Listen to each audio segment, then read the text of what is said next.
Marami ang nangihinayang sa biglaang pagpanaw ng aktres na si Jacqueline Jose at isa na nga dito ay ang kanyang kaibigan na si Joe Macasa na kapwa katrabaho rin sa GMA7. Sa kanya kasing kwento ay supposedly magkikita sila ni Jacqueline ng March 3 para manood ng sine. Narito ang kanyang sinabi. "We had a good talk last Thursday and I was supposed to see you last night. I waited at the cinema but you never came." Matatanda ang pumanaw si Jacqueline Jose noong March 2.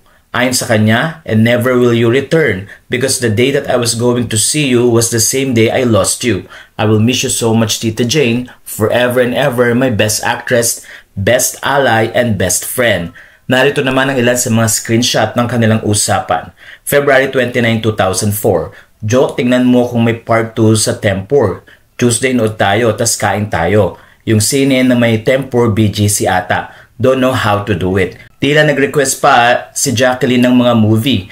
Ayon kay Jo, "Tita, yay, kaso I can't on Tuesday, gusto mo Monday." Sabi naman ni Jacqueline, "Monday may BQ, what about Thursday? Sana may Dune 2 para makahiga tayo. Sige Thurs, check ko tita." Sa puntong ito ay pinakita pa ni Jo ang ilan sa mga usapan nila at later on nga ay nakahanap ng schedule si Jo para doon ay manood.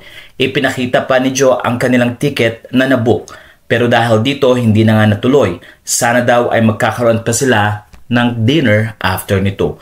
Kaya naman ayon sa mga netizens, sobrang nalulungkot sila sa nangyaring ito kay Jacqueline Jose at namimiss nga siya ng mga taong sa bandang huli ay nakasama siya.